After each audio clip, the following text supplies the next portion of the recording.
കാളപൂട്ട് പൈതൃകത്തിന്റെ വീരപ്പായൽ. കേരളത്തിന്റെ വയലുകളിൽ മഴക്കാലത്തിന്റെ സുവർണകാലത്ത് ഒരുങ്ങുന്ന ഒരു മഹോത്സവം. കാളകളുടെ കരുത്തും മനുഷ്യരുടെ ആവേശവും ഗ്രാമത്തിന്റെ ഹൃദയമിടിപ്പുമായി ചേർന്നൊരു അതുല്യ കാഴ്ച, കാളപൂട്ട് മത്സരം. ഇത് വെറും ഒരു മത്സരം മാത്രമല്ല, ഇതാണ് ഗ്രാമങ്ങളുടെ ഐക്യത്തിന്റെ, മണ്ണിനോടുള്ള സ്നേഹത്തിന്റെ, തലമുറകളിലൂടെ കൈമാറിയ പൈതൃകത്തിന്റെ ജീവിച്ചിരിക്കുന്ന കഥ. കാളപൂട്ട് മത്സരങ്ങൾ സാധാരണയായി ഓണം, വിളവെടുപ്പ് കാലങ്ങളിൽ മഴ നനഞ്ഞ വയലുകളിൽ നടക്കും.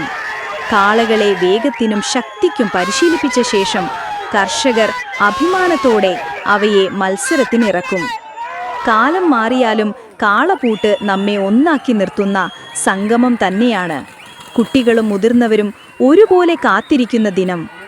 ഒരു ദൗഡ്, ഏതാനും സെക്കൻഡുകൾ, എന്നാൽ അതിൽ കരുത്തും ധൈര്യവും മാത്രമല്ല, മനുഷ്യനും മൃഗവും തമ്മിലുള്ള വിശ്വാസബന്ധവും പരീക്ഷിക്കപ്പെടുന്നു. മത്സരം അവസാനിക്കുമ്പോൾ ആരാണ് ജയിച്ചതെന്നത് രണ്ടാം സ്ഥാനത്ത്. പ്രധാനമായത് ഈ പൈതൃകം വീണ്ടും ഒരു വർഷം ജീവിച്ചിരിപ്പിച്ചു എന്നതിൻ്റെ അഭിമാനം.